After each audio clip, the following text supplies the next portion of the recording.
밤 11시. 서울 어느 재개발 현장의 가설 펜스 너머로 형광등 불빛이 새어나왔다. 공사는 이미 끝났어야 할 시간이었지만 한 사람만은 여전히 현장을 떠나지 않고 있었다. 형광 노란색 작업조끼를 입은 여자가 무너진 거푸집 앞에 쪼그리고 앉아 철근 하나하나를 손으로 만지고 있었다.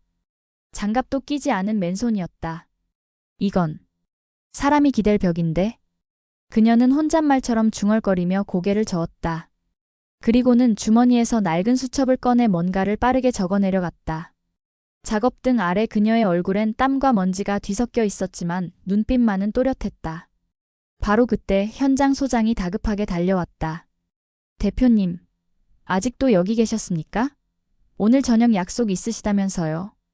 여자는 피식 웃으며 수첩을 덮었다. 약속이요? 아, 맞다. 까먹을 뻔했네요. 그녀는 털썩 일어서며 작업조끼에 먼지를 털었다. 하지만 옷을 갈아입을 생각은 전혀 없어 보였다. 이 옷 그대로 가실 겁니까? 네. 오늘은 이게 제일 잘 어울리는 자리거든요. 소장은 고개를 갸웃했지만 더 묻지 않았다. 이 사람이 평범한 사람이 아니라는 건 현장 사람들 모두가 알고 있었으니까. 여자는 낡은 경차에 올라타며 휴대폰을 켰다. 화면에 뜬 알림 하나. 고등학교 38기 동창회 장소 한강 스카이 컨벤션 47층 오늘 밤 9시. 그녀는 잠시 화면을 응시하다가 조용히 시동을 걸었다. 20년이나 됐네. 차가 어둠 속으로 사라지는 동안 그녀의 뒷모습엔 묘한 긴장감이 감돌았다. 마치 전쟁터로 향하는 사람처럼. 대체 그녀는 누구일까? 그리고 그 동창회에선 무슨 일이 벌어질까? 이 놀라운 반전의 전체 이야기가 궁금하시다면 잠시 구독 버튼을 눌러주세요. 평범해 보이는 사람들의 숨겨진 이야기를 매일 여러분께 전해드립니다. 그리고 오늘 이야기가 어떻게 끝날지 댓글로 예상해보시는 것도 재미있을 거예요. 자, 그럼 시간을 1시간 전으로 되돌려 보겠다. 같은 날 밤 8시 30분. 한강 스카이 컨벤션 47층 루나 라운지는 이미 사람들로 북적이고 있었다. 통유리 너머로 한강의 야경이 펼쳐지고 천장의 샹들리에는 은은한 황금빛을 쏟아냈다. 어머, 다겸아. 정말 오랜만이다. 체리나, 너 완전 똑같아. 어떻게 관리하니? 여기저기서 환호성과 카메라 플래시가 터졌다. 누군가는 명함을 꺼내들었고 누군가는 명품 핸드백을 자랑스럽게 테이블 위에 올려놓았다. 입구 쪽에서 한 여자가 샴페인 잔을 들고 주변을 둘러보고 있었다. 새하얀 원피스에 진주 목걸이를 한 그녀는 윤다겸이었다. 패션 브랜드 대표답게 그녀의 옷차림은 단연 눈에 띄었다. 다겸아, 사업 대박 났다며? 부러워 죽겠어. 옆에 다가온 여자는 오채린이었다. 편집샵 점장답게 그녀 역시 머리부터 발끝까지 브랜드로 치장하고 있었다. 다겸은 우아하게 웃으며 대답했다. 뭐, 그냥 운이 좋았지. 근데 너희 서윤이 온다는 거 들었어? 서윤? 한서윤? 채린의 눈이 커졌다. 단톡방에 온다고 했잖아. 근데 무슨 일 한다고 했더라? 건설 쪽? 아, 그래? 뭐 현장 일 같은 거 하나 보지. 두 사람은 별로 관심 없다는 듯 대화를 이어갔다. 그때 뒤에서 남자 목소리가 끼어들었다. 서윤이라. 걔 진짜 오래됐네. 고등학교 때 완전 조용했잖아. 돌아보니 박진호였다. 대기업 차장이라는 타이틀을 달고 있는 그는 여전히 자신감 넘치는 표정으로 팔짱을 끼고 있었다. 진호야, 너 요새 승진했다며? 축하해. 이번에 전략기획팀 차장 달았어. 뭐 할 일은 더 많아졌지만 자랑 섞인 겸손이었다. 그렇게 시간이 흘러 밤 9시가 되었다. 대부분의 사람들이 도착했고 라운지는 점점 더 시끌벅적해졌다. 그런데 이상하게도 한서윤이라는 이름은 아무도 다시 꺼내지 않았다. 사람들은 서로의 성공담을 늘어놓고 SNS에 올릴 단체 사진을 찍느라 바빴다. 자, 다들 모여봐. 사진 찍자. 누군가 소리치자 사람들이 우르르 몰려들었다. 샴페인 잔을 든 채 환하게 웃는 얼굴들. 플래시가 터지는 순간 입구 쪽 문이 스르륵 열렸다. 그리고 한 여자가 천천히 안으로 들어왔다. 형광 노란색 작업조끼, 청바지에 운동화, 머리는 간단히 묶었고 화장기는 전혀 없었다. 순간 라운지 안이 조용해졌다. 모두가 그 여자를 쳐다봤다. 누군가는 샴페인을 마시다 멈췄고 누군가는 휴대폰을 든 채 굳어버렸다. 저기, 저 사람 누구야? 청소 직원 아니야? 근데 왜 여기 들어와? 아니면 공사 관계자? 수군거림이 퍼졌다. 그 여자는 전혀 개의치 않고 천천히 안으로 걸어 들어왔다. 그녀의 눈빛은 평온했지만 묘하게 날카로운 무언가가 있었다. 다겸이 눈살을 찌푸리며 앞으로 나섰다. 저기요, 실례지만 여기 초대받은 분이세요? 여자는 멈춰 섰다. 그리고는 조용히 입을 열었다. 리빌드랩 한서윤입니다. 뭐? 다겸의 표정이 굳었다. 채린이 옆에서 눈을 깜빡이며 물었다. 서윤아? 너 맞아? 오랜만이에요. 서윤은 담담하게 대답하며 빈 테이블 쪽으로 걸어갔다. 사람들은 여전히 그녀를 쳐다보고 있었다. 누군가는 놀란 표정으로, 누군가는 민망한 표정으로. 박진호가 헛기침을 하며 다가왔다. 서윤아, 오랜만이다. 근데 오늘 작업하다 온 거야? 네, 현장에서 바로 왔어요. 아, 그렇구나. 근데 옷은 좀.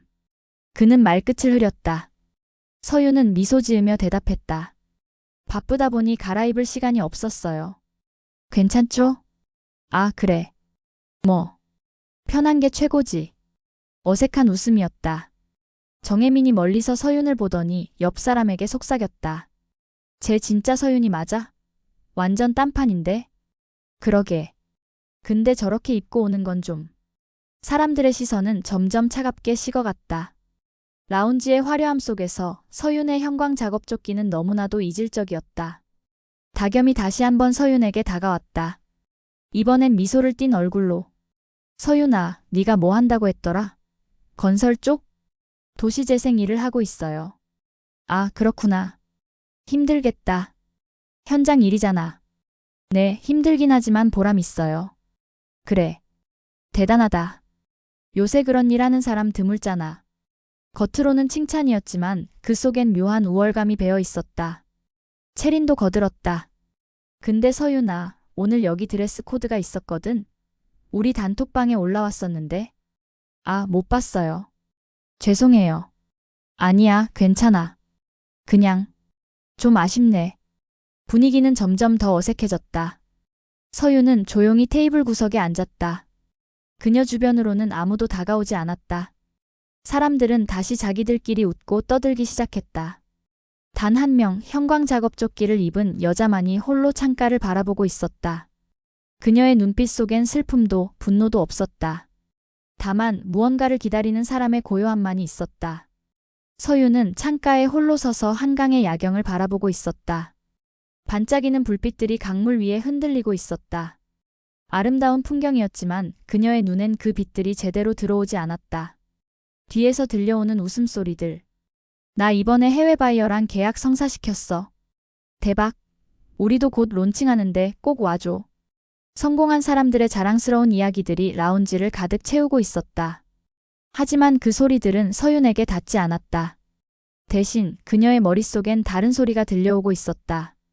20년 전 고등학교 교실의 소란스러운 점심시간. 플래시백 고등학교 3학년 교실. 4월의 따뜻한 봄날이었다. 점심시간이 되자 학생들은 우르르 매점으로 달려가거나 각자 준비해 온 도시락을 펼쳤다. 누군가는 김밥을, 누군가는 샌드위치를, 누군가는 엄마가 정성껏 싸준 반찬을 먹고 있었다. 창가 맨 뒷자리에 앉아있던 서윤은 가방 안을 뒤적이고 있었다. 지갑 속엔 1,000원짜리 지폐 2장뿐이었다. 매점 빵 하나 사 먹기에도 모자란 돈이었다. 그녀는 조용히 자리에서 일어나 복도로 나갔다. 계단 아래 자판기 앞으로 향했다. 그리고 주머니 속 동전을 꺼내 하나하나 세어보았다. 1,100원. 컵라면 하나 살 수 있는 돈이었다. 서윤은 천천히 버튼을 눌렀다. 덜컹 하는 소리와 함께 컵라면이 떨어졌다. 그녀는 그것을 들고 다시 교실로 돌아왔다. 교실 맨 뒤 사물 앞 옆 구석진 자리. 서윤은 뜨거운 물을 부어 라면을 끓였다. 고개를 숙이고 조용히 먹었다.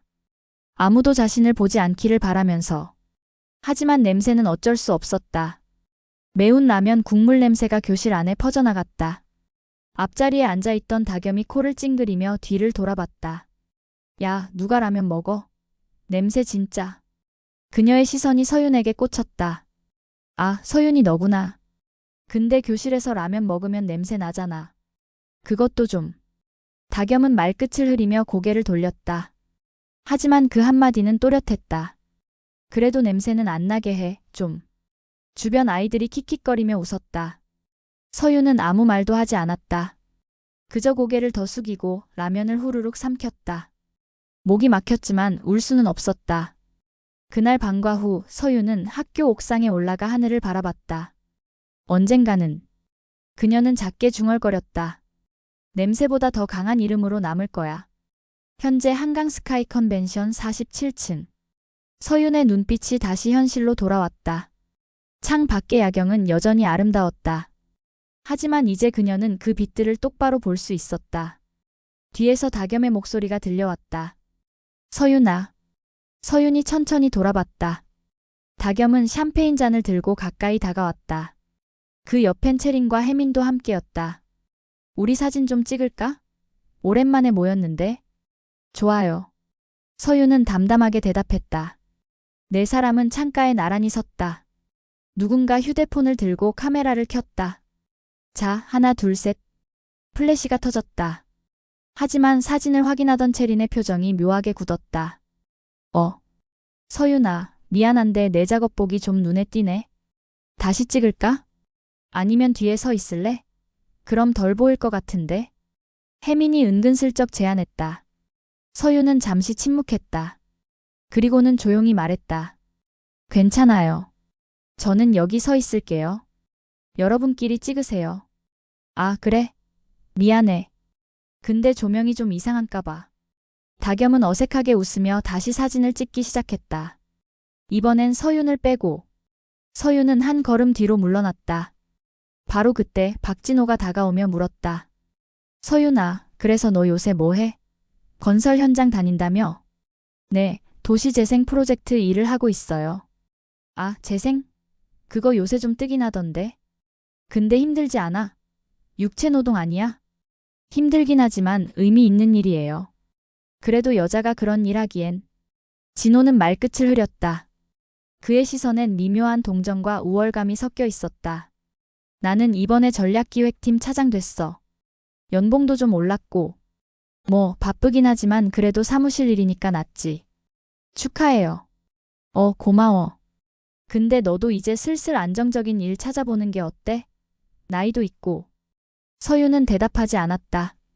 그저 미소만 지었다. 진호는 그 미소를 동의로 받아들이고는 만족스럽게 고개를 끄덕이며 다른 사람에게로 갔다. 라운지 한쪽에선 단체 사진 촬영이 한창이었다. 자, 다들 모여봐. 전체 사진 찍자. 사람들이 우르르 몰려들었다. 샴페인 잔을 들고 활짝 웃으며 포즈를 취했다. 서윤도 자연스럽게 그 무리 속으로 들어갔다. 하지만 사람들은 은근히 그녀를 피해 섰다. 서윤아 거기 서면 가려. 조금만 옆으로. 아니면 뒤에 설래? 키가 작으니까 앞에 서도 되는데. 결국 서윤은 사진 프레임 한쪽 끝에 서게 되었다. 거의 잘릴 듯한 위치였다. 플래시가 터졌다. 다겸이 사진을 확인하더니 만족스럽게 웃었다. 좋다. 이거 단톡방에 올릴게. 사람들은 다시 자기들끼리 모여 떠들기 시작했다. 성공담을, 자녀 자랑을, 최근 산 명품 이야기를. 서윤은 다시 창가로 돌아왔다. 한강의 불빛들이 여전히 반짝이고 있었다. 하지만 이제 그녀의 눈빛은 흔들리지 않았다. 채린이 멀리서 혜민에게 속삭이는 소리가 들렸다. 서윤이 진짜 불쌍하지 않아? 저렇게까지 일해야 하나? 그러게. 우리랑은 삶이 다르긴 한가 봐. 그래도 나오긴 잘했네. 옛날 생각도 나고. 두 사람은 피식 웃으며 자리를 떠났다. 서윤은 아무 말도 하지 않았다. 그녀는 작업조끼 주머니 속 낡은 사진 한 장을 만졌다. 어머니의 사진이었다. 사진 속 어머니는 웃고 있었다. 거칠고 상처투성이인 손으로 딸의 어깨를 감싸며. 서윤은 작게 중얼거렸다. 엄마, 조금만 더 참을게요. 그 순간 라운지 입구 쪽에서 웅성거림이 들려왔다. 누군가 들어오고 있었다. 그리고 그 사람의 등장은 이 밤의 모든 것을 바꿔놓을 예정이었다. 입구 쪽 웅성거림은 잠시 후 잦아들었다. 들어온 사람은 동창회 간사였다. 그는 명단을 확인하며 사람들에게 인사를 건넸고 라운지는 다시 원래의 시끌벅적함으로 돌아갔다. 서유는 작게 숨을 내쉬었다. 아직은 아니구나. 그녀는 다시 창가로 시선을 돌렸다. 하지만 뒤에서 들려오는 대화 소리가 점점 더 커지고 있었다. 야, 사진 봤어? 내가 올린 거. 다겸의 목소리였다. 봤어. 다들 멋있던데. 근데 서윤이는 안 보이네. 아, 걔. 사진 끝에 살짝 나왔는데 잘렸나 봐. 그래? 뭐 어때? 다음에 또 찍으면 되지. 킥킥 웃는 소리가 들렸다. 서윤은 고개를 돌리지 않았다. 그저 유리창에 비친 자신의 모습을 바라봤다. 형광 노란색 작업조끼가 라운지의 화려한 조명 아래서 유독 눈에 띄었다. 바로 그때 혜민이 서윤 쪽으로 다가왔다. 손에는 와인잔이 들려 있었다. 서윤아. 응. 나 궁금한 게 있는데 물어봐도 돼? 뭔데? 혜민은 잠시 주저하더니 입을 열었다. 너 그 일 얼마나 버는데? 순간 주변이 조용해졌다. 몇몇 사람들이 슬쩍 이쪽을 쳐다봤다. 서윤은 담담하게 대답했다. 충분히 벌고 있어요. 아, 그래? 근데 현장 일이면 일당제 아니야? 불안정하지 않아? 제 회사니까 괜찮아요. 회사? 네가 사장이야? 혜민의 목소리에 약간의 놀라움이 섞였다. 하지만 그 놀라움은 곧 다른 감정으로 바뀌었다. 아, 자영업자구나. 그래도 힘들겠다. 요새 경기도 안 좋고. 할만해요. 그래도 우리 회사 같은 데는 복지도 좋고 연금도 나오잖아. 안정적이지. 혜민은 자신의 증권사 명함을 꺼내 테이블 위에 올려놓았다. 리서치센터 차장이라는 직함이 선명하게 박혀 있었다. 나도 이번에 승진했거든. 연봉 억대는 넘었어. 서유는 명함을 보지 않았다. 그저 고개를 끄덕였다. 잘 됐네요. 고마워. 근데 서윤아, 너 결혼은? 안 했어요. 아, 그래? 나는 작년에 했어. 신랑이 의사거든. 요새 애 가질까 고민 중이야. 혜미는 자랑스럽게 웃었다. 그리고는 자리를 떠나며 다른 친구들에게 손짓을 했다. 서유는 다시 혼자 남았다. 시간이 흘러 밤 10시가 되었다. 사람들은 점점 더 술에 취해갔고 목소리도 커졌다. 누군가는 노래방 기계를 켜자고 했고 누군가는 2차로 가자고 소리쳤다. 그때 다겸이 마이크를 들고 앞으로 나왔다. 자, 잠깐만요. 다들 조용히 해봐요. 사람들이 하나둘 조용해졌다. 우리 오랜만에 모였으니까 한 명씩 근황 이야기 좀 할까요? 재미있을 것 같은데. 좋아. 찬성. 박수 소리가 터졌다. 다겸은 환하게 웃으며 말을 이었다. 제가 먼저 할게요. 저는 지금 패션 브랜드 운영하고 있고요. 올해 매출이 작년보다 2배 늘었어요. 내년엔 해외 진출도 계획 중이에요. 우와. 대박. 사람들이 환호했다. 다음은 진호였다. 저는 대기업 전략기획팀 차장이고요. 이번에 신규 사업 런칭 담당하게 됐습니다. 바쁘지만 보람 있어요. 또다시 박수가 쏟아졌다. 채린, 혜민, 그리고 다른 동창들이 차례로 자신의 성공담을 늘어놓았다. 연봉, 직급, 자녀 자랑, 해외여행 이야기들. 라운지는 점점 더 들뜬 분위기가 되어갔다. 그리고 마침내 다겸의 시선이 서윤에게 향했다. 서윤아, 너도 한번 해볼래? 순간 라운지가 조용해졌다. 모든 시선이 창가에 서 있는 서윤에게 쏠렸다. 형광 작업조끼를 입은 그녀는 샴페인과 명품으로 가득한 공간에서 유독 이질적으로 보였다. 서윤은 천천히 고개를 돌렸다. 제 차례인가요? 응, 우리 모두 했잖아. 너도 해봐. 다겸은 환하게 웃었지만 그 웃음 속엔 묘한 기대감이 숨어 있었다. 서윤은 잠시 침묵했다. 그리고는 조용히 입을 열었다. 저는 도시재생 일을 하고 있어요.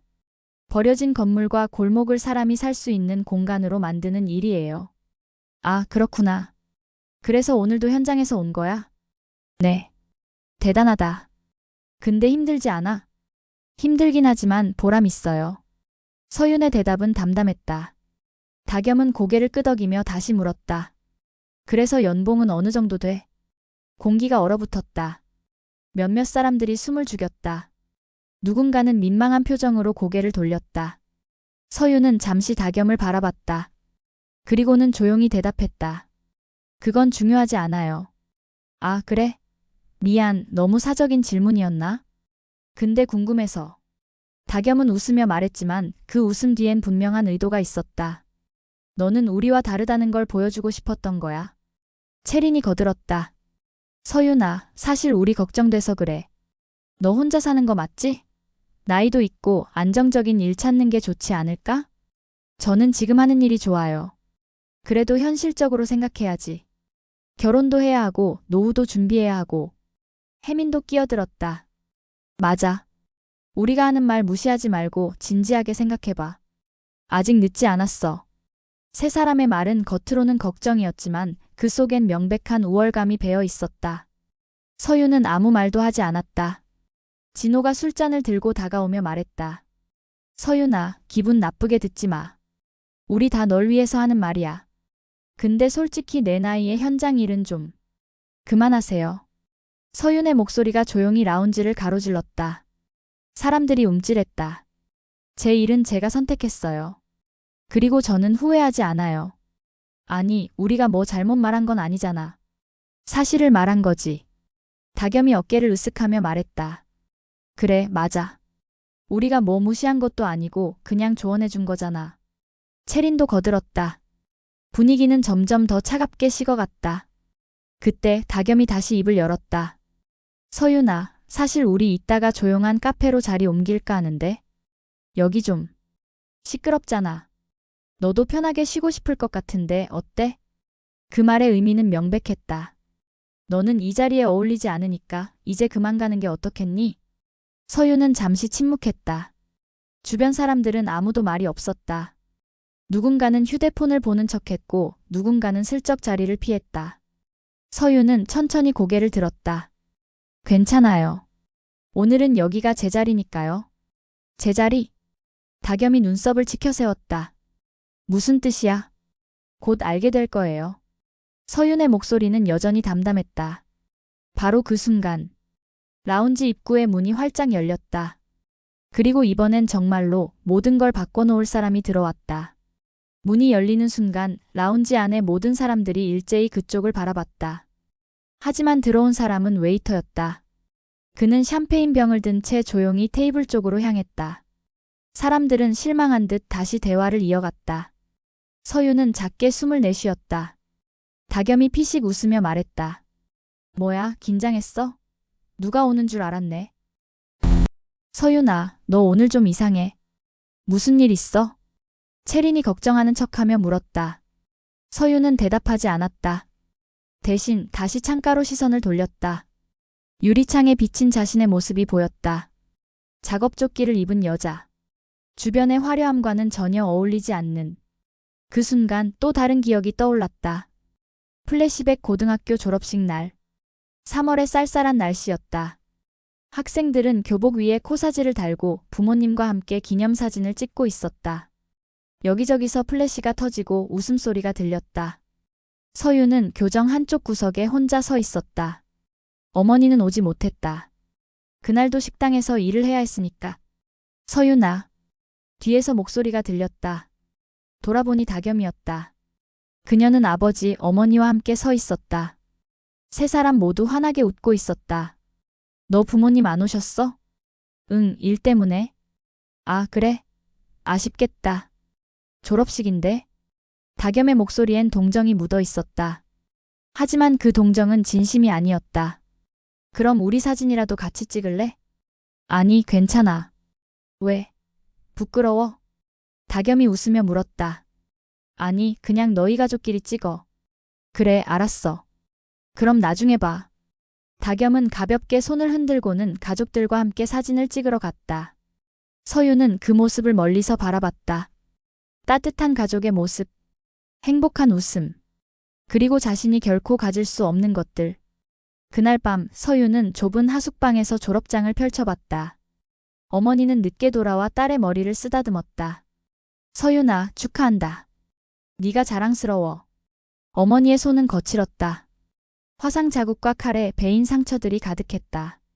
엄마, 손. 또 다쳤어요? 아니야, 이 정도는 괜찮아.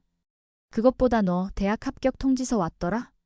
네, 장학금도 받았어요. 진짜? 우리 딸 대단하다. 어머니는 눈물을 글썽였다. 서윤아, 엄마가 너한테 해줄 게 별로 없어서 미안해. 근데 한 가지만 기억해. 뭔데요? 너를 무시한 사람도 언젠가 도움이 필요해질 거야. 그때 손 내밀 수 있는 사람이 되렴. 그게 진짜 성공이야. 서윤은 어머니의 손을 꼭 잡았다. 알겠어요, 엄마. 그날 밤 서윤은 다짐했다. 언젠가 저 사람들 앞에 당당하게 설 거야. 도움이 필요한 사람이 아니라 도움을 줄 수 있는 사람으로. 현재 한강 스카이 컨벤션 47층. 서윤의 눈가에 미세한 떨림이 지나갔다. 하지만 그녀는 금방 표정을 가다듬었다. 다겸이 다시 다가오며 말했다. 서윤아, 진심으로 말하는 건데 너 정말 힘들어 보여. 우리가 도와줄 수 있는 거 없어? 괜찮아요. 아니야, 동창인데 그냥 못 봐. 혹시 일자리 찾고 있으면 우리 회사에 물어볼게. 사무직은 아니어도 다른 자리. 필요 없어요. 서윤의 목소리가 조금 단호해졌다. 다겸은 잠시 멈칫했다. 그리고는 어깨를 으쓱하며 말했다. 그래, 알았어. 네가 원한다면. 근데 나중에 후회하지 마. 그녀는 돌아서며 채린과 혜민에게 속삭였다. 쟤 진짜 고집 세다. 도와주려고 해도 저 모양이야. 그러게. 그냥 내버려둬. 프라이드는 또 왜 저렇게 센지. 세 사람은 피식 웃으며 자리를 떠났다. 서윤은 다시 혼자 남았다. 시간이 천천히 흘렀다. 밤 10시 30분. 사람들은 점점 더 취해갔고 라운지는 소란스러워졌다. 누군가는 춤을 추기 시작했고 누군가는 노래를 불렀다. 서윤만이 창가에서 조용히 서 있었다. 바로 그때 진호가 비틀거리며 다가왔다. 그는 이미 술에 꽤 취한 상태였다. 서윤아, 너 말이야. 네.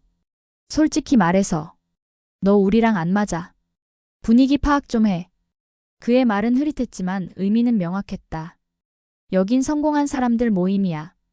근데 너는 뭐랄까 레벨이 달라. 기분 나쁘게 듣지 말고. 나도 너 위해서 하는 말이야. 여기서 네가 편할 것 같아? 안 그래? 서윤은 진호를 똑바로 쳐다봤다. 편하진 않아요. 그럼 됐잖아. 그냥 먼저 가. 우리도 편하고 너도 편하고. 진호는 비틀거리며 돌아섰다. 서윤은 주먹을 꽉 쥐었다. 손톱이 손바닥에 파고들었지만 그녀는 아무 말도 하지 않았다. 주변 사람들은 모두 그 장면을 봤다. 하지만 아무도 나서지 않았다. 다겸이 멀리서 한숨을 쉬며 말했다. 진호 오빠가 술 먹어서 그래. 근데 뭐. 틀린 말은 아니잖아. 맞아. 서윤이도 불편할 것 같은데. 채린이 고개를 끄덕였다. 분위기는 점점 더 냉랭해졌다. 서윤은 천천히 가방을 집어들었다. 이제 그만 가는 게 나을까? 잠깐 그런 생각이 들었다. 하지만 바로 그 순간 라운지 입구의 문이 다시 한번 활짝 열렸다. 이번엔 정말이었다. 복도 쪽에서 카메라 플래시가 터지기 시작했다. 기자들의 웅성거림, 직원들의 발걸음 소리, 그리고 한 사람의 침착한 목소리. 이쪽입니까? 네, 회장님. 이쪽입니다. 라운지 안의 모든 사람들이 일제히 입구를 바라봤다. 문이 완전히 열렸다. 그리고 그 너머로 정장을 차려입은 노신사 한 명이 천천히 걸어 들어왔다. 그의 뒤로는 수십 명의 수행원과 기자들이 따라왔다. 라운지 안이 순식간에 긴장감으로 가득 찼다. 저 사람. 누구야? 잠깐, 저 얼굴 어디서 봤는데? 설마. 대한개발그룹? 사람들이 수군거리기 시작했다. 노신사는 라운지 안을 천천히 둘러봤다. 그의 시선은 차분했지만 무게감이 있었다. 그리고 그의 눈이 창가에 서 있는 한 사람에게 멈췄다. 형광 노란색 작업조끼를 입은 여자. 한서윤. 노신사의 얼굴에 미소가 번졌다. 그는 천천히 서윤을 향해 걸어갔다. 사람들이 숨을 죽였다. 다겸, 채린, 혜민, 진호. 모두가 그 장면을 지켜봤다. 노신사가 서윤 앞에 섰다. 그리고 그는 허리를 90도로 깊숙이 숙였다. 노신사가 허리를 90도로 깊숙이 숙이는 순간 라운지 안의 시간이 멈춘 것 같았다. 아무도 숨소리조차 내지 않았다. 샴페인 잔을 든 손이 공중에 멈췄고 웃음소리는 완전히 사라졌다. 모든 사람들의 눈이 그 한 장면에 고정되었다. 대한민국 건설업계의 살아있는 전설. 수십조 원대 기업을 일군 거물. 국내 최대 건설개발그룹 대한개발의 회장 서광태. 그가 지금 형광작업조끼를 입은 한 여자 앞에서 허리를 굽히고 있었다. 한서윤 대표님. 그의 목소리는 낮고 침착했지만 라운지 전체에 울려 퍼졌다. 이런 모습으로 오실 줄은 몰랐습니다. 서윤은 잠시 그를 바라보다가 조용히 고개를 숙였다. 회장님 안녕하세요. 현장에서 바로 와서 옷을 갈아입지 못했어요. 아닙니다. 이 옷이야말로 진짜 일하는 사람의 옷 아닙니까? 서광태는 천천히 허리를 펴며 주변을 둘러봤다. 그리고 조용히 말을 이었다. 여러분 혹시 이분을 아십니까? 라운지 안이 다시 조용해졌다. 다겸, 채린, 혜민, 진호. 모두가 얼어붙은 표정으로 서 있었다. 서광태는 차분하게 설명하기 시작했다. 이분은 도시재생 전문 기업 리빌드랩의 대표 한서윤 님입니다. 사람들의 눈이 커졌다. 리빌드랩은 지난 10년간 서울과 부산, 대구의 낙후 지역을 재생해 온 기업입니다. 단순히 건물을 짓는 게 아니라 사람이 숨 쉬는 도시를 만드는 일을 해왔죠. 서광태의 말은 계속 이어졌다. 4년 전 우리 대한개발그룹이 한강 신도시 프로젝트를 진행할 때가 있었습니다. 그때 우리는 주민들의 반발에 부딪혔습니다. 수백억 원을 들인 프로젝트가 무산될 위기였죠. 그는 잠시 숨을 고르고는 서윤을 바라봤다. 그때 한서윤 대표님이 나서주셨습니다. 무료로. 대표님은 석 달 동안 매일 현장에 나가 주민들과 대화했습니다. 그들의 이야기를 듣고 그들이 원하는 도시를 함께 설계했습니다. 그 결과 프로젝트는 성공했고 주민들은 만족했습니다. 라운지 안의 사람들이 서윤을 다시 쳐다봤다. 이번엔 다른 눈빛이었다. 서광태는 말을 이었다. 리빌드랩이 없었다면 이 한강 스카이 컨벤션도 없었을 겁니다. 그의 말에 사람들이 숨을 들이켰다. 그리고 대표님은 건축학회로부터 올해의 혁신가상을 받았습니다. 정부로부터는 도시재생 유공자 표창도 받으셨죠. 서광태는 주머니에서 명함 한 장을 꺼내 테이블 위에 올려놓았다. 한서윤 대표님은 제가 진심으로 존경하는 몇 안 되는 분 중 한 명입니다. 그는 다시 한번 서윤에게 고개를 숙였다. 오늘 이 자리에 계신다는 소식을 듣고 인사드리러 왔습니다.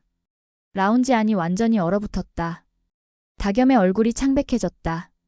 손에 들고 있던 샴페인 잔이 미세하게 떨렸다. 체리는 입을 벌린 채 굳어 있었다. 혜미는 눈을 깜빡이며 서윤을 다시 쳐다봤다. 믿을 수 없다는 표정으로. 진호는 얼굴이 새하얗게 변해 있었다. 조금 전 자신이 한 말들이 머릿속을 스쳐 지나갔다. 너 우리랑 안 맞아.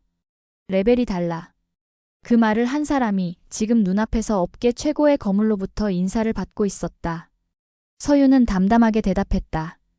회장님 과찬이세요. 저는 그저 제 일을 했을 뿐이에요. 아닙니다. 도시를 세우는 건 돈이 아닙니다. 이런 사람입니다. 서광태는 서윤의 작업조끼를 가리키며 말했다. 이 옷을 입고 현장에 나가는 사람. 손에 흙을 묻히고 사람들의 목소리를 듣는 사람. 그런 사람이 진짜 도시를 만듭니다. 그는 주변 사람들을 둘러봤다. 화려한 옷과 명함이 사람을 만드는 게 아닙니다. 사람을 세우는 일이 사람을 만듭니다. 라운지 안이 숨죽인 듯 조용했다. 서광태는 수행원에게 손짓을 했다. 수행원이 서류 가방을 열어 두툼한 파일 하나를 꺼냈다. 대표님, 다음 주 월요일에 약속 잡혀 있습니다. 부산 영도 재생 프로젝트 건입니다. 네, 기억하고 있어요. 준비 잘 부탁드립니다. 우리 그룹에서도 전폭적으로 지원하겠습니다. 감사합니다. 서광태는 마지막으로 한 번 더 고개를 숙이고는 천천히 라운지를 빠져나갔다. 그의 뒤를 수십 명의 수행원과 기자들이 따랐다. 문이 닫혔다. 라운지 안엔 무거운 침묵만이 남았다. 모두가 서윤을 바라봤다. 형광 노란색 작업조끼를 입은 그녀는 여전히 창가에 서 있었다. 하지만 이제 그 모습이 전혀 다르게 보였다. 초라한 옷차림이 아니었다. 그것은 전사의 갑옷이었다. 다겸이 먼저 입을 열었다. 목소리가 떨리고 있었다. 서윤아. 너 리빌드랩 대표였어? 서윤은 고개를 끄덕였다. 응. 10년 전에 창업했어. 그럼 그 유명한 리빌드랩이? 채린이 떨리는 목소리로 물었다. 유명한지는 모르겠지만 우리 회사 맞아. 대한개발 회장님이 직접 인사하러 오시다니. 혜미는 말을 잇지 못했다. 진호는 아예 말을 할 수가 없었다. 그는 벽에 기댄 채 서윤을 멍하니 쳐다보고 있었다. 조금 전까지 자신들이 무시하고 조롱하고 내쫓으려 했던 사람. 그 사람이 사실은 자신들보다 훨씬 높은 곳에 있었다. 서윤은 천천히 가방을 집어들었다. 저는 이만 가볼게요. 내일 새벽에 현장 나가야 해서. 잠깐, 서윤아. 다겸이 다급하게 말을 막았다. 우리가 몰라서 그랬어. 미안해. 괜찮아요. 아니야, 정말 미안해. 우리가 너무 무례했어. 채린도 황급히 다가왔다. 서윤아, 정말 몰랐어. 네가 그렇게 대단한 사람인 줄. 서윤은 잠시 그들을 바라봤다. 그리고는 조용히 말했다. 내가 대단해서 미안한 게 아니에요. 응. 나를 무시한 게 미안한 거예요. 그 한마디에 라운지 안이 다시 조용해졌다. 서윤은 말을 이었다. 사람의 가치는 직함이나 옷차림에서 나오는 게 아니에요. 그 사람이 어떤 일을 하고 어떻게 살아가는지에서 나오는 거죠. 다겸은 아무 말도 하지 못했다. 서윤은 가방을 메고 천천히 문 쪽으로 걸어갔다. 그런데 문 앞에서 멈춰섰다. 그리고 돌아서며 조용히 말했다. 그리고 한 가지 더. 모두가 그녀를 쳐다봤다. 사실 제가 여러분을 도와준 적이 있어요. 뭐? 순간 라운지 안에 또 다른 긴장감이 흘렀다. 서윤의 입가에 희미한 미소가 번졌다. 다음 이야기는 조금 길어요. 들을 준비 되셨나요? 라운지 안의 공기가 다시 한번 무거워졌다. 서윤의 말에 모두가 얼어붙었다. 도와줬다고? 다겸이 떨리는 목소리로 물었다. 언제? 어떻게? 서윤은 천천히 다시 라운지 안쪽으로 걸어 들어왔다. 그리고 창가에 섰다. 한강의 야경이 그녀의 뒤로 펼쳐졌다. 박진호 씨. 갑자기 이름이 불린 진호가 움찔했다. 2년 전 당신 회사에 구조조정 바람이 불었죠? 진호의 얼굴이 굳었다. 어떻게? 당신이 속한 팀이 통째로 해체될 뻔했어요. 그런데 갑자기 신규 프로젝트가 들어왔죠. 한강 재개발 지역 상권 분석 용역. 그 용역을 의뢰한 곳이 리빌드랩이에요. 우리 회사가 필요하지도 않은 용역을 3억 원에 발주했어요. 덕분에 당신 팀은 살아났죠. 진호는 말을 잇지 못했다. 그의 머릿속에 그때의 기억이 떠올랐다. 갑자기 날아온 대형 용역. 팀장이 환호하던 모습. 그리고 자신의 안도감. 왜 우릴 도와준 거야? 나중에 말해줄게요. 서윤은 시선을 돌렸다. 윤다겸 씨. 다겸이 화들짝 놀라며 서윤을 쳐다봤다. 4년 전 당신 아버지가 심장수술을 받으셨죠? 수술비가 2천만 원 부족했어요. 당신은 은행 대출도 거절당했고 지인들에게 빌릴 형편도 안 됐죠. 다겸의 눈이 흔들렸다. 그런데 갑자기 익명의 재단에서 연락이 왔어요. 정임재단. 수술비 전액을 지원해준다고. 설마. 제 어머니 이름이에요. 한정임. 다겸의 손에서 샴페인 잔이 떨어져 바닥에 깨졌다. 와장창. 유리 조각들이 사방으로 흩어졌지만 아무도 신경 쓰지 않았다. 어떻게 그걸? 다겸의 목소리가 떨렸다. 당신 아버지 병원 기록을 우연히 봤어요. 우리 회사가 그 병원 근처 재개발 프로젝트를 하고 있었거든요. 그때 담당 의사한테 들었죠. 수술비가 없어서 수술을 미루고 있다고. 서윤은 잠시 숨을 고르고는 말을 이었다. 나는 그냥 도와주고 싶었어요. 과거는 과거고 사람 목숨은 달랐으니까. 다겸은 그 자리에 주저앉았다. 그녀는 떨리는 손으로 얼굴을 감싸 쥐었다. 눈물이 주르륵 흘러내렸다. 미안해. 정말 미안해. 서윤은 계속 말을 이었다. 정혜민 씨. 혜민이 창백한 얼굴로 서윤을 바라봤다. 작년에 당신 회사에서 낸 리포트 기억하세요? 수도권 도시재생 투자 가치 분석. 응. 그 리포트에 실린 데이터 대부분이 리빌드랩에서 제공한 거예요. 무료로. 뭐? 당신이 그 리포트로 사내평가 1등 했죠. 덕분에 승진도 했고. 혜민은 입술을 깨물었다. 왜 그렇게까지? 당신들이 나를 무시했다고 해서 내가 당신들을 무시할 이유는 없었어요. 서윤의 목소리는 여전히 담담했다. 오채린 씨. 채린이 눈물을 글썽이며 고개를 들었다. 3년 전 당신 편집샵에 화재가 났었죠. 보험 처리가 안 돼서 재기가 어려웠을 때. 한강 쪽 상가 재생 프로젝트 때 우리가 당신 가게를 최우선 입점 업체로 추천했어요. 임대료도 6개월 면제받게 해줬고. 채린은 고개를 떨구며 울기 시작했다. 몰랐어. 정말 몰랐어. 라운지 안이 울음소리로 가득 찼다. 다겸, 채린, 혜민. 세 사람 모두 울고 있었다. 진호는 벽에 기댄 채 고개를 숙이고 있었다. 그의 어깨가 떨리고 있었다. 서윤은 그들을 조용히 바라봤다. 나는 여러분이 미워서 도와준 게 아니에요. 그녀의 목소리가 라운지에 울려 퍼졌다. 엄마가 그랬어요. 너를 무시한 사람도 언젠가 도움이 필요해질 거야. 그때 손 내밀 수 있는 사람이 되렴. 서윤은 작업조끼 주머니에서 낡은 사진 한 장을 꺼냈다. 어머니의 사진이었다. 엄마는 평생 남의 집 주방에서 일했어요. 손은 화상과 칼 자국 투성이었죠.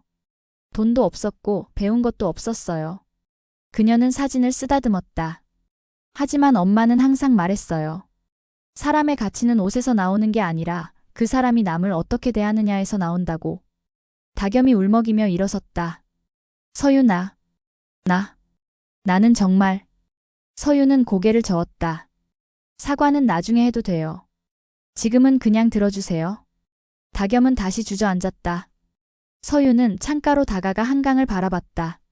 나는 고등학교 때 정말 힘들었어요. 가난했고 무시당했고 외로웠어요. 그녀의 목소리에 미세한 떨림이 생겼다. 특히 그날 도시락 사건. 다겸이 고개를 번쩍 들었다. 다겸아, 너 기억해? 냄새는 안 나게 해, 좀이라고 했던 거. 그날 나는 집에 가서 울었어요. 엄마한테도 말 못했어요. 너무 창피해서. 다겸의 눈에서 눈물이 폭포처럼 쏟아졌다. 미안해. 정말 미안해. 나 정말 나쁜 년이야. 아니에요. 서윤이 고개를 돌렸다. 그 일이 나를 강하게 만들었어요. 그때 나는 다짐했죠. 언젠가 냄새보다 더 강한 이름으로 남을 거야. 그녀는 미소 지었다. 그리고 지금 나는 그 이름을 만들었어요. 리빌드랩. 사람을 세우는 회사. 서윤은 천천히 그들에게 다가갔다. 여러분, 나는 여러분을 용서해요. 서윤아. 하지만 한 가지만 약속해주세요. 뭐든지 할게. 다겸이 울먹이며 말했다. 서윤은 그들을 하나하나 바라보며 말했다. 앞으로 누군가를 겉모습으로 판단하지 마세요. 그 사람이 어떤 일을 하든 어떤 옷을 입든 그건 중요하지 않아요. 중요한 건 그 사람이 어떤 마음으로 살아가느냐예요. 라운지 안이 숙연해졌다. 진호가 천천히 서윤에게 다가왔다. 그리고 무릎을 꿇었다. 서윤아, 나는 정말. 그의 목소리가 떨렸다. 오늘 내가 한 말들. 용서받을 수 없다는 거 알아. 하지만 정말 미안해. 서윤은 진호의 팔을 잡고 일으켜 세웠다. 무릎은 사람을 무시할 때 꿇는 게 아니에요. 응. 사람을 일으킬 때 꿇는 거예요. 진호는 그 말에 더 큰 눈물을 흘렸다. 다겸, 채린, 혜민도 모두 서윤 앞에 섰다. 네 사람은 눈물범벅이 된 얼굴로 서로를 바라봤다. 그리고 오랜 시간 만에 진심으로 서로를 껴안았다. 라운지 밖으로 한강의 야경이 반짝이고 있었다. 그 빛들은 이제 따뜻하게 느껴졌다. 마치 모든 상처가 치유되는 것처럼. 포옹이 끝나고 나서도 라운지 안은 한동안 조용했다. 울먹임과 한숨 그리고 미안함이 섞인 침묵만이 흘렀다. 다겸이 먼저 입을 열었다. 목소리가 여전히 떨리고 있었다. 서윤아, 나는 정말 몰랐어. 네가 그렇게. 괜찮아요. 서윤은 조용히 미소 지었다. 정말 괜찮아요. 다 지나간 일이에요. 아니야, 괜찮을 리가 없어. 채린이 끼어들었다. 우리가 너한테 한 짓들. 생각하면 정말. 그녀는 말을 잇지 못하고 고개를 떨궜다. 혜민도 눈물을 닦으며 말했다. 서윤아, 나는 정말 부끄러워. 네가 우릴 도와주고 있을 때 우린 널 무시하고 있었잖아. 여러분. 서윤이 그들을 바라보며 말했다. 과거는 바꿀 수 없어요. 하지만 오늘부터는 바꿀 수 있어요. 그러니까 이제 그만 우는 게 어때요? 화장 다 번졌잖아요. 서윤의 농담에 사람들이 피식 웃음을 터뜨렸다. 울음 섞인 웃음이었지만 그 웃음은 진심이었다. 다겸이 가방에서 거울을 꺼내 자신의 얼굴을 봤다. 마스카라가 번져 있었다. 헐, 나 완전 판다잖아. 나도 마찬가지야. 채린이 웃으며 화장을 고쳤다. 분위기가 조금씩 풀리기 시작했다. 진호가 서윤에게 다가왔다. 서윤아, 나 진심으로 사과하고 싶어. 오늘 내가 한 말들 알아요. 그리고 고마워. 우리 팀 살려준 거. 그는 깊숙이 고개를 숙였다. 나는 그것도 모르고 잘난 척하고. 정말 부끄러워. 서윤은 그의 어깨를 두드렸다. 진호 씨, 당신은 능력 있는 사람이에요. 그 프로젝트도 당신 팀이 잘 해냈으니까 성공한 거예요. 하지만 기회는 제가 드렸지만 결과는 당신들이 만든 거예요. 그러니까 자신감 가져도 돼요. 진호의 눈이 다시 붉어졌다. 고마워, 서윤아. 정말 고마워. 그때 라운지 매니저가 다가왔다. 손님들, 불편하신 건 없으신가요? 다겸이 황급히 대답했다. 아, 네. 괜찮아요. 저희가 좀 시끄럽게 해서 죄송해요. 아닙니다. 필요하신 거 있으시면 말씀해 주세요. 매니저가 물러가고 혜민이 서윤에게 물었다. 서윤아, 배 안 고파? 우리 뭐 시켜 먹을까? 좋아요. 사람들이 다시 테이블 주위로 모였다. 이번엔 달랐다. 서윤이 중심에 앉았고 다른 사람들이 그녀를 둘러쌌다. 메뉴판이 돌아가고 사람들은 자연스럽게 대화를 나눴다. 서윤아, 리빌드랩은 직원이 몇 명이나 돼? 채린이 물었다. 지금은 45명 정도요. 우와, 대단하다. 나는 우리 편집샵 직원이 5명인데도 관리가 힘든데. 저도 처음엔 힘들었어요. 하지만 좋은 사람들 만나서 함께 키워왔어요. 너 정말 멋있어. 다겸이 진심으로 말했다. 나는 겉만 번지르르한 브랜드 만들고 있는데 너는 진짜 사람들 삶을 바꾸는 일을 하잖아. 다겸아, 당신 일도 중요해요. 사람들한테 아름다움을 주는 일이잖아요. 그래도 직업에 귀천은 없어요. 중요한 건 그 일을 대하는 마음이에요. 다겸은 서윤을 물끄러미 바라봤다. 너 정말 많이 컸구나. 마음이. 여러분 덕분이에요. 우리 덕분? 응. 여러분이 절 무시했기에 저는 더 강해지려고 노력했어요. 그게 오늘의 저를 만들었죠. 사람들이 숙연해졌다. 혜민이 조심스럽게 물었다. 서윤아, 그럼 너 결혼은 정말 안 한 거야? 응, 안 했어. 혹시 우리 때문에 사람들 믿기 힘들어진 거 아니야? 서윤은 고개를 저었다. 아니에요. 저는 그냥 일에 집중하고 싶었어요. 결혼이 인생의 전부는 아니잖아요. 맞아. 나도 요새 그 생각 많이 해. 채린이 말했다. 결혼하고 애 낳는 게 성공인 줄 알았는데 그게 다가 아니더라고. 맞아. 다겸도 고개를 끄덕였다. 나도 사업하면서 느꼈어. 성공의 기준은 사람마다 다른 거구나. 진호가 맥주잔을 들었다. 여러분, 건배할까요? 우리 새로운 시작을 위해. 좋아. 5명의 잔이 공중에서 부딪혔다. 땡그랑. 맑은 소리가 라운지에 울려 퍼졌다. 그들은 천천히 맥주를 마셨다. 이번엔 허세나 자랑이 아니라 진심이 담긴 대화들이 오갔다. 서윤아, 너 프로젝트 하나 끝내면 얼마나 걸려? 보통 1년에서 2년 정도요. 주민들과 소통하는 시간이 제일 길어요. 힘들겠다. 사람들 설득하기 쉽지 않잖아. 맞아요. 근데 그게 제일 중요한 부분이에요. 건물은 언제든 지을 수 있지만 사람들의 마음을 얻는 건 시간이 필요하니까요. 혜민이 감탄하며 말했다. 너 정말 대단해. 나는 숫자만 보고 분석하는데 너는 사람을 보는구나. 혜민 씨가 하는 일도 중요해요. 당신의 분석이 있어야 투자가 이루어지고 그래야 프로젝트가 시작되니까요. 그렇게 봐주니 고맙네. 시간이 흘렀다. 밤 11시가 넘었지만 아무도 자리를 뜨려고 하지 않았다. 다겸이 조심스럽게 물었다. 서윤아, 우리 앞으로도 연락하고 지낼 수 있을까? 당연하죠. 진심이야? 네. 오늘 이렇게 솔직하게 이야기 나눴잖아요. 이제 진짜 친구가 된 것 같아요. 채린이 눈시울을 붉히며 말했다. 고마워, 서윤아. 우리 같은 사람들한테 다시 기회를 줘서. 기회는 항상 있어요. 중요한 건 그걸 어떻게 쓰느냐죠. 진호가 말했다. 서윤아, 나 내일부터 달라질 거야. 어떻게요? 회사 후배들한테 좀 더 잘해줄 거야. 그리고 직함으로 사람 판단하지 않을 거야. 좋은 생각이에요. 다겸도 다짐했다. 나도 직원들한테 미안하다고 할 거야. 내가 너무 갑질한 것 같아. 나는 편집샵 청소하시는 이모님께 제대로 인사드릴 거야. 채린도 말했다. 혜민이 웃으며 말했다. 우리 다들 오늘 서윤이한테 인생 수업 받았네. 수업이 아니에요. 그냥 제가 느낀 걸 나눈 것 뿐이에요. 서윤이 미소 지었다. 5사람은 다시 한번 서로를 바라봤다. 20년 만에 그들은 진짜 친구가 되었다. 겉모습이 아닌 마음으로. 직함이 아닌 사람으로. 창밖으로 한강의 불빛들이 여전히 반짝이고 있었다. 하지만 이제 그 빛들은 더 이상 차갑지 않았다. 그것은 희망의 빛이었다. 새로운 시작의 빛이었다.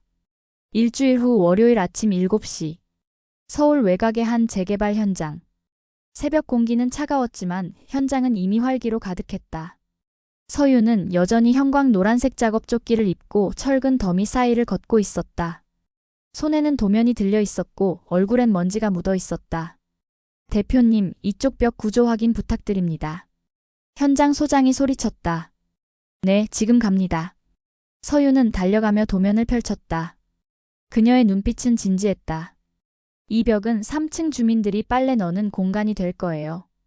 햇빛이 잘 들어야 하니까 창문 위치를 조금 더 높여주세요. 알겠습니다. 서윤은 손수벽에 표시를 하며 작업자들과 대화를 나눴다.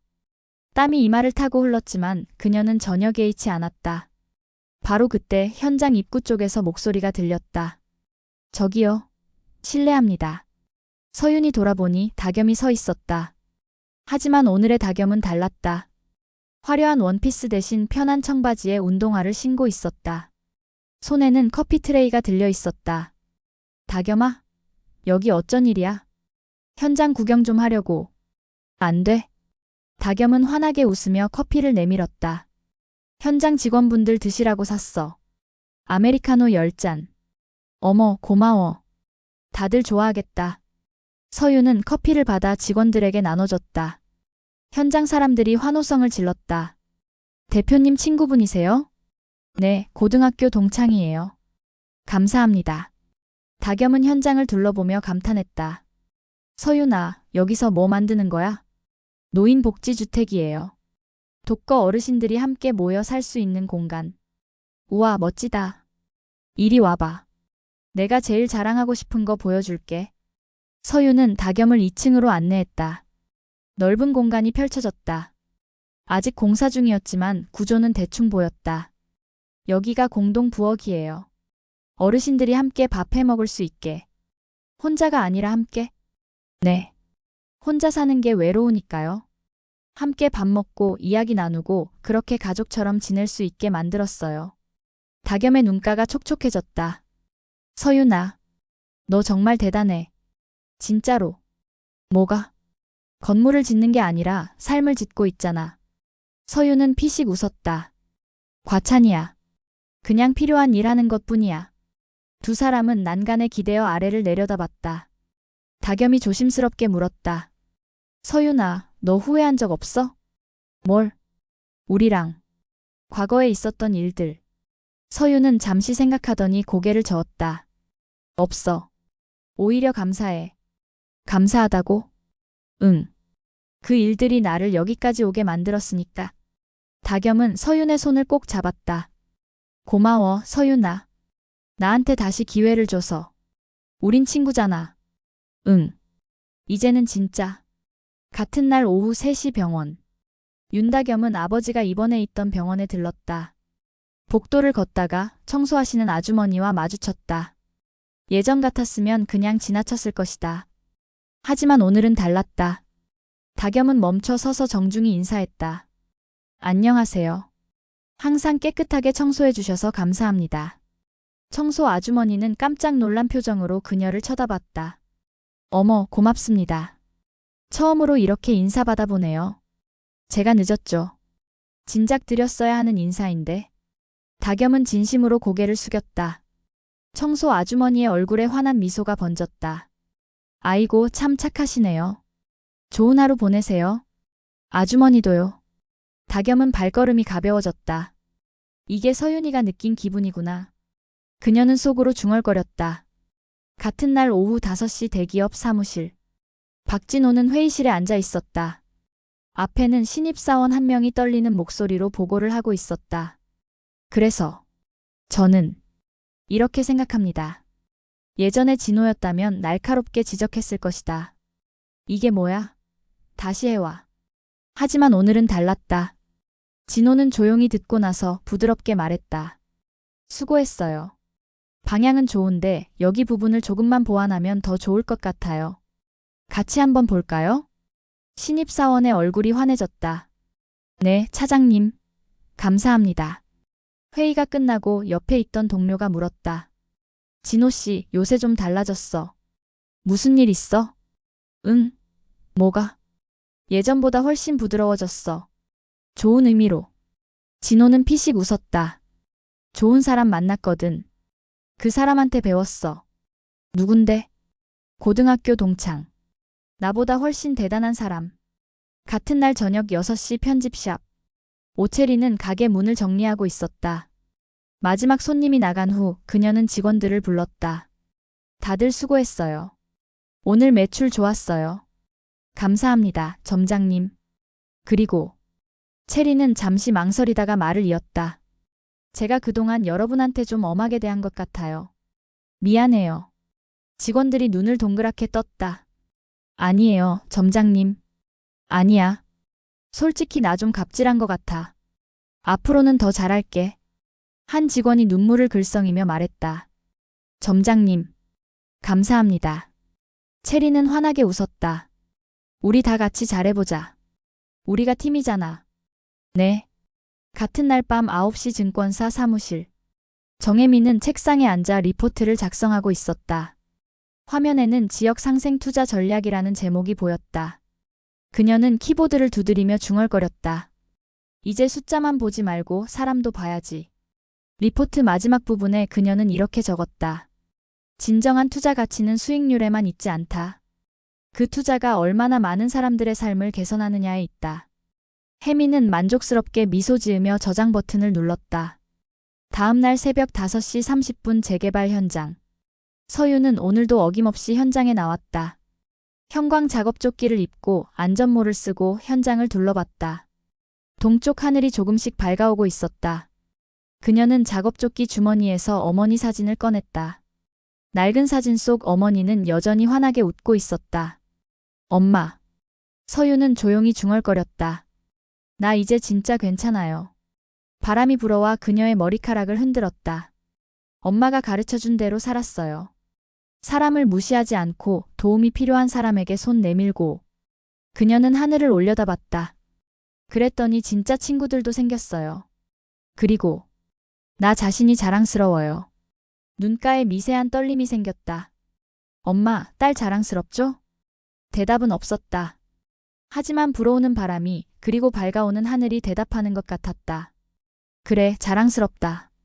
서유는 사진을 다시 주머니에 넣고 현장으로 걸어갔다. 직원들이 하나둘 도착하고 있었다. 대표님, 안녕하세요. 좋은 아침이에요. 오늘도 힘내봅시다. 네. 서유는 그들과 함께 도면을 펼쳤다. 오늘은 2층 바닥 작업 들어갑니다. 이 바닥 위에서 어르신들이 걸으실 거예요. 튼튼하고 따뜻하게 만들어야 해요. 알겠습니다. 작업이 시작되었다. 망치 소리, 드릴 소리, 사람들의 목소리가 뒤섞였다. 서유는 그 소리들을 들으며 미소 지었다. 이것이 그녀의 일상이었다. 화려하지 않지만 의미 있는, 쉽지 않지만 보람 있는, 그리고 무엇보다 사람을 세우는 일. 서유는 철근 하나를 집어들었다. 그리고 조용히 중얼거렸다. 우린 건물을 세우는 게 아니야. 사람의 존엄을 세우는 거야. 그 말이 바람을 타고 현장에 퍼져나갔다. 직원들의 얼굴에 자부심이 번졌다. 해가 완전히 떠올랐다. 따뜻한 햇살이 현장을 비췄다. 그리고 그 빛 속에서 형광 노란색 작업조끼를 입은 한 여자가 빛나고 있었다. 진짜 성공의 모습으로. 세상은 사람을 겉모습으로 판단합니다. 옷차림으로, 직함으로, 돈으로. 하지만 진짜 성공은 그런 게 아닙니다. 진짜 성공은 누군가의 삶을 조금이라도 나아지게 만드는 것. 그리고 그 과정에서 자신도 함께 성장하는 것. 한서유는 그것을 알고 있었습니다. 그녀의 작업조끼는 단순한 옷이 아니었습니다. 그것은 자부심의 상징이었습니다. 땀 흘려 일하는 사람의, 남을 돕는 사람의, 그리고 진짜로 사는 사람의 상징. 당신은 오늘 누구에게 손을 내밀었나요? 당신의 작업조끼는 무엇인가요? 그 질문의 답이 바로 당신의 진짜 성공입니다.